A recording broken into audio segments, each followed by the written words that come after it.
Olá, tudo bem? Seja bem-vindo ao canal Cartas do Rei. Se você não é inscrito no canal, se inscreva. Hoje nós vamos falar de um tema muito interessante, com um convidado também muito especial. Então fique conosco, porque você vai ser ricamente abençoado. Meus filhos são cartas vivas do Rei, selados pelo Espírito, o Espírito do Deus vivo.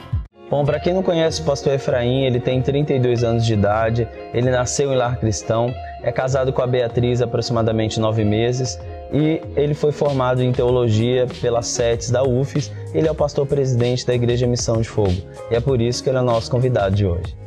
Pastor Efraim, seja bem-vindo ao canal Cartas do Rei, é um prazer tê-lo aqui conosco. Eu que agradeço, é um prazer imenso poder estar com vocês, participando deste programa. Pastor Efraim, queria que você contasse um pouco para nós da sua experiência, né? Para mim é um testemunho muito forte, eu creio que para todo mundo que vai estar assistindo vai ser muito edificante, porque a gente entende que nós estamos numa geração de muita prostituição, onde existe uma banalidade com o sexo, né? Com essa área, existe também uma banalidade com a nossa vida espiritual e sexual.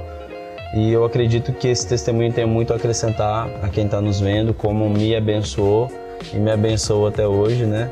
O pastor Efraim é uma referência para mim e com certeza vai ser uma referência para quem não te conhece também, né? E queria que você falasse para nós como que é se manter em santidade, né? Como que a gente pode se manter como um jovem solteiro, né? Se manter em santidade diante do Senhor. Na verdade, há um conhecimento acerca de santidade que muitas vezes nos é ensinado de maneira errônea, né? Nos é ensinado que ser santo é aquele que jejua mais, aquele que ora mais, aquele que lê mais a Bíblia. Não que essas coisas não sejam importantes, elas são importantes, mas ser santo é se parecer com Cristo. Então, ser santo é você ter um comportamento aparentemente como o de Cristo. Quando o apóstolo Paulo diz, sede meus imitadores como eu sou de Cristo, ele está apontando para o termo de santidade, né? Então, ser como Cristo não é fácil, mas também não é impossível. Mas a partir do momento que você passa a conhecer a Cristo, automaticamente a sua vida vai sendo direcionada a uma vida de santidade. Viver em santidade realmente é andar na contramão do mundo, né? Como você mesmo citou há instantes, que o mundo está dessa maneira, né? Ele conclama por um comportamento de prostituição. E eu preciso me posicionar de maneira ao contrária. E não foi fácil, não vou dizer para você que foi fácil, porque não foi, não no termo lá de fora, mas no termo dentro da igreja. Muitas pessoas olhavam de maneira preconceituosa, né? Não aceitando esse tipo de comportamento, não achando normal, e realmente não é normal. Mas viver em santidade não é um ato de normalidade. Sim. É um ato que eu poderia dizer de sobrenatural, né? Porque ele vem da parte de Deus. Mas foi realmente um pouco difícil, ou totalmente difícil, mas não impossível. Eu nasci dentro de um lar cristão e os meus pais sempre me ensinaram a não ir à igreja, mas viver em Cristo. E eu na minha adolescência, eu aprendi que você não vive apenas em Cristo, mas também Cristo vive em você. Então, seus comportamentos precisam ser aparentemente como o de Cristo. Aí você ali começa a matar o seu próprio eu, permite que Cristo resplandeça através da sua vida. E eu tive a oportunidade de me resguardar, né? O meu primeiro relacionamento, né, e único, começou eu tinha 29 anos, né, de idade e 5 meses, né, e 5 dias. E eu tive a oportunidade de conhecer, né, a Beatriz, que é minha esposa hoje. E depois de 2 anos nós nos casamos e no nosso período de noivado, né, de namoro, a gente pôde se resguardar, né, podemos ser acompanhados. E a gente teve a honra aí, já temos 9 meses de casados e graças a Deus, Deus tem nos abençoado. Nós temos escolhido o fruto de se guardar. E graças a Deus, temos se mantido também em santidade. Não que a santidade está ligada simplesmente a guardar o seu corpo, mas faz parte. Guardei o meu corpo e hoje eu tenho colhido isso no casamento. Então há essa importância de você jovem, você que quer entrar em um relacionamento, aprender primeiramente a se resguardar, né? Você escolhe com quem você quer viver a vida toda, mas você também precisa, antes de querer viver a vida toda com essa pessoa, você precisa optar em se guardar para essa pessoa. Pastor Efraim, queria saber de você a respeito do conceito do que você disse da igreja em relação à virgindade. Porque é um tabu para o mundo e infelizmente é um tabu para a igreja também, né? Quando você diz que um jovem se manteve ou se mantém virgem, para a igreja, como você disse na pergunta anterior, é um tabu, né? Como que é enfrentar essa pressão da igreja, né, e da sociedade também? Eu acho que da sociedade talvez seja até um pouco mais compreensível, porque eles têm essa mentalidade considerada mundana, né? Mas como enfrentar isso dentro da igreja? É um pouco difícil, porque nós nascemos para influenciar e não sermos influenciados. Mas infelizmente nos dias atuais, a juventude da igreja tem sido mais influenciada do que em si ela influencia. E por causa disso, ela muitas vezes, juntamente com toda a igreja, ela não aceita que você seja diferente do mundo, né? E ser diferente do mundo, como eu citei aqui anteriormente, é realmente derrubar um grande tabu. Ser virgem dentro da igreja, né, ou se guardar na sua totalidade dentro da igreja, é um pouco difícil, porque muitas vezes o comportamento dos irmãos dentro da igreja é esse: como eu não consegui, você também não é capaz de conseguir. E muitas vezes nós esquecemos que Deus trabalha de maneira particular, Ele não trabalha de maneira uniformizada. Muitas vezes a gente quer que todo mundo seja daquela maneira. Então, porque eu não consegui, você não vai conseguir. Ao contrário, porque eu consegui, você também tem capacidade de conseguir, né? E Jesus, ele veio romper isso, né? Ele veio num momento de caos e mostrou a possibilidade, porque quer exemplo maior de virgem do que Jesus? Né? Ele é o exemplo maior, né? Se resguardou por toda a vida, em todo o tempo do seu ministério. Em João capítulo 13, Jesus fala assim: porque eu vos dei o exemplo para que sigas. Então ele deixou um exemplo de se resguardar, de se proteger, entendeu? Não é pecado se relacionar. É pecado se relacionar na hora errada, entendeu? Porque você abre legalidade para o adversário agir, né? Então, o tabu a ser derribado nos dias atuais dentro da igreja acerca de virgindade não é algo muito fácil, porque ainda por mais que há alguns exemplos nos dias de hoje, ainda a igreja tem dificuldade de aceitar isso. Prontamente eu acredito, Wagner, que vai levar ainda muito tempo, ou a igreja ainda nunca vai compreender essa postura. A igreja ainda tem aquele sentimento que um adolescente ou um jovem que não tem um relacionamento, né, afetivo, um namoro, ele é homossexual, entendeu? Então a igreja, ela ainda não compreendeu que se resguardar, né, ou guardar o seu corpo, é o ato do que o apóstolo Paulo ensina, é fugir da imoralidade sexual, é fugir da prostituição. Se guardar é apenas isso. Eu estou fugindo da possibilidade de ser marcado por essas ações que pode trazer lacunas para o inimigo trabalhar na minha vida. Ser virgem, né, na sua juventude não significa que você é maior e melhor do que os outros. Ser virgem simplesmente você optou não ser marcado pelo mundo. Apenas isso. É porque todo envolvimento sexual, gente, ele deixa marcas. Então você precisa entender, tem uma ministração do Thiago Brunet que eu gosto muito, né? Ele fala assim: eu sei porque você ainda não se casou. E aí ele fala exatamente sobre isso, né? De que um dos motivos pelos quais as pessoas às vezes têm dificuldade para se casar é porque elas já tiveram vários relacionamentos, né? E aí, dentro do princípio de Deus ele vai, a pessoa vai estar limitada àquilo que ela escolheu, ou seja, por exemplo, uma pessoa que se guardou, uma pessoa que se preservou, uma pessoa que buscou, ela vai buscar um padrão para ela.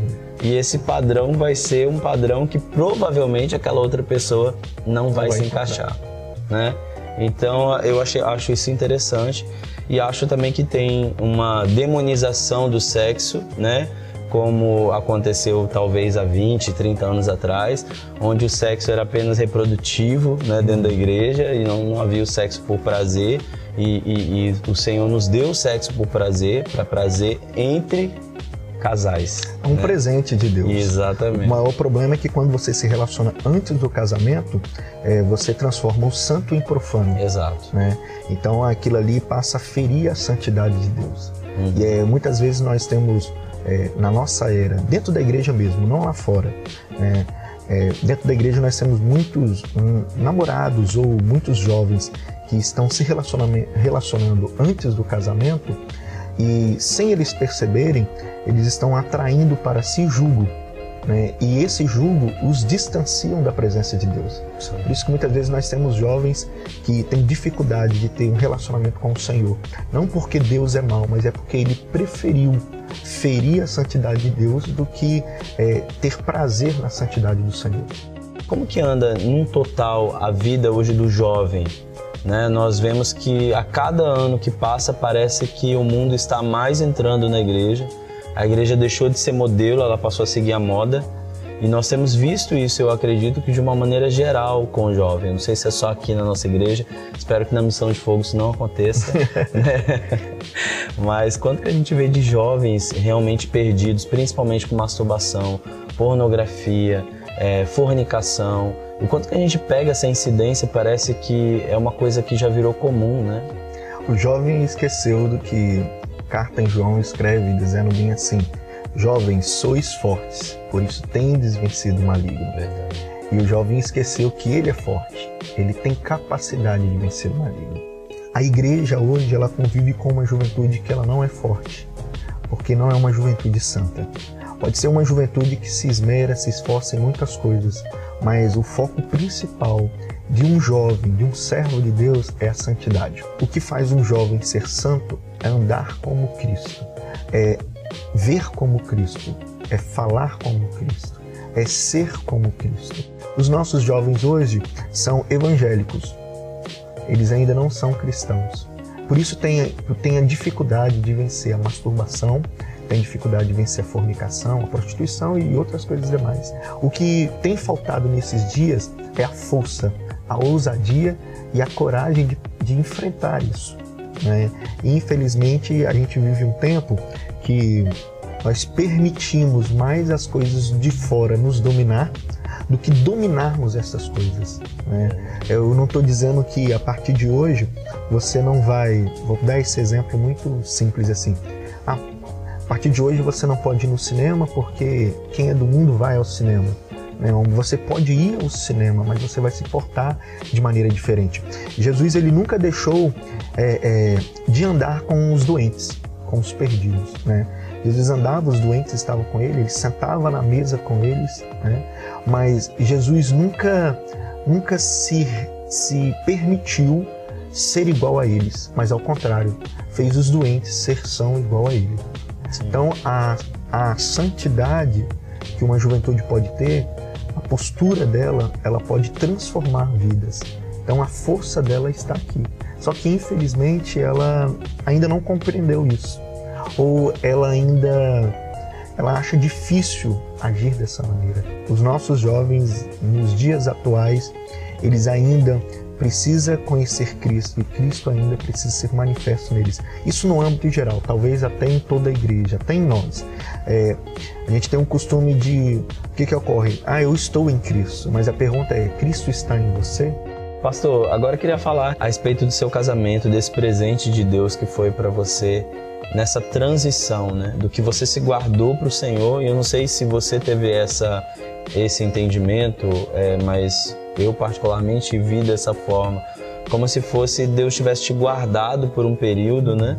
E depois desse período Deus te entregasse um prêmio ou te entregasse algo para te mostrar como uma retribuição da fidelidade que você teve com Ele. Não sei se você viu dessa forma também. Eu vejo dessa maneira. A Beatriz é um troféu de Deus na minha vida, né? Ela, a minha esposa, nós estamos casados há 9 meses, né? Estamos transitando para o 10º mês. Daqui a alguns dias faremos 1 ano, né, de casados. E há um período aí de 3 anos que nos conhecemos, né? Eu tenho o costume de dizer bem assim que a Beatriz orou muito, eu não orei nada, né?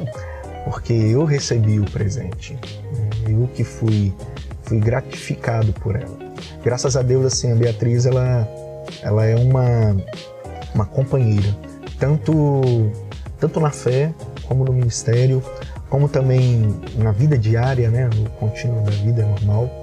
Ela tem sido uma companheira, uma amiga, né? E além disso, uma profetisa do Senhor para minha vida. Então, assim, o Senhor me premiou, né? Uma mulher de Deus. É interessante porque a Beatriz, você chegou a conhecê-la, ela era um pouco mais tímida, né? E hoje ela ministra a palavra de Deus. E às vezes eu fico até com medo de ministrar a palavra, porque ela ministra com um nível de autoridade que às vezes eu fico, poxa, eu nunca acordei para esse tipo de palavra, eu nunca recebi isso do Senhor, sabe? E ela realmente, assim, é um presente de Deus, né? Então, assim, os frutos de se guardar me proporcionou coisas inúmeras, como eu não tenho dentro de casa apenas uma esposa, eu tenho dentro de casa uma profetisa. Eu não tenho dentro de casa, eu não tenho só na minha vida um relacionamento. Eu tenho na minha vida um complemento ministerial, né? É mais ou menos o bolo, né? E todo confeitado, e aí você põe lá a cerejinha, né? Em cima do bolo. Então, a Beatriz é a cerejinha. Se não tivesse, o bolo não teria graça, não teria harmonia. As pessoas olhariam e diriam, tá faltando algo no bolo. Então, ela completou a minha vida, né? E para a glória de Deus, assim, nós tivemos 2 anos de relacionamentos, e Deus nos abençoou bastante nisso. Nós tivemos milagres para o casamento, né? E inúmeros milagres. Se a gente fosse olhar pela questão humana, nós não teríamos o casamento que tivemos, sabe? Financeiramente mesmo falando. E o Senhor nos proporcionou isso. Foi tudo que temos e tudo que somos foi uma base de um milagre. Na nossa vida existem momentos de estar só. E eu tive esse momento. Mas existe um momento de você ter uma companhia. E eu tenho esse momento hoje, né? Aí eu começo a entender melhor quando, sabe, Salomão, ele fala bem, é melhor 2 do que 1, porque se um cair, o outro ajuda a levantar. Eu começo a compreender isso com melhores detalhes. Por quê? Porque não é por ser pastor, você não entra em crises. Você entra em crises. Com certeza. Mas quando você tem uma companheira, aí você tem a possibilidade de Deus usá-la para falar contigo. E eu tive esses momentos, né? Dos meus momentos de crise, Deus usá-la para falar comigo, né? Ou para ela me despertar, ou para ela direcionar, não entende? Então, ter uma companheira é muito importante. Mas, porém, você precisa ter uma companheira que seja temente ao Senhor. Uma companheira que realmente queira ser um instrumento nas mãos do Senhor, né? Então, o casamento, ele é bênção. Mas desde que ele esteja ligado, o relacionamento não é somente um para o outro, é um triângulo amoroso. Tem que ter Cristo nessa parada. Amém. Tem? Se não tiver Cristo, fica uma coisa muito sem graça, sem sabor, sem vida. Então, assim, eu tenho um triângulo amoroso. Eu tenho a Beatriz e tenho Cristo nesse relacionamento. E é isso que dá prazer. Eu posso dizer assim, eu sou muito grato a Deus por me dar a possibilidade de me resguardar por 29 anos, 5 meses, para começar um relacionamento, sabe? E ainda depois de 2 anos a gente casou e pelo incrível que pareça, eu me sinto mais novo hoje do que quando eu era solteiro. Pelo incrível que pareça. Novo no que eu digo, na questão do que parece que os mistérios de Deus começou a ser revelado dentro do casamento, entendeu? Então, tem sido uma experiência nova para mim, claro, porque são apenas 9 meses de casado, entendeu? Mas tem sido algo gratificante da parte de Deus. Pastor, eu queria te agradecer por esse momento aqui conosco. Eu queria que você fizesse as suas considerações finais, um recado que você queira deixar a quem está nos vendo agora. Eu quero agradecer a oportunidade de estar aqui, né, debaixo desse projeto que compartilhar dos feitos do Senhor nas nossas vidas. E para você, jovem, que está aí começando um relacionamento, ou tem a ideia de começar um relacionamento, eu cito a você: busque do Senhor, se guarde. Você pode escolher a sua companheira ou o seu companheiro, mas permita, assim como você precisa ter a bênção dos pais, permita ter a bênção do Senhor. Porque você tendo a bênção do Senhor, tudo que é do seu anseio, do seu relacionamento, vai ser alcançado. E aí o nome do Senhor vai ser glorificado nisso. Eu quero te fazer assim um convite. O meu convite a você é que você se resguarde, você jovem, guarde a sua pureza, ok? Se proteja e de tal maneira seja uma testemunha fiel do Senhor. E você possa viver em santidade dia após dia, à espera daquele grande dia, a qual Ele virá com poder e glória para buscar a tua igreja. Que você seja aquele que esteja preparado para quando ouvir o soar da trombeta, você possa encontrar com o Senhor nos ares. Que Deus possa te abençoar tremendamente e que Cristo possa estar manifesto na sua vida, em todas as suas atuações. Que Deus te abençoe, em nome de Jesus. Muito obrigado, pastor. Um prazer ter você obrigado. aqui. Bom, se você gostou desse vídeo, clique no curtir. Se você não é inscrito no canal, se inscreva, compartilhe e comente também aqui embaixo. Deixe a sua sugestão, seus comentários, né? E com certeza vai ser abençoador para todos nós. Que Deus te abençoe, fique na paz e até mais.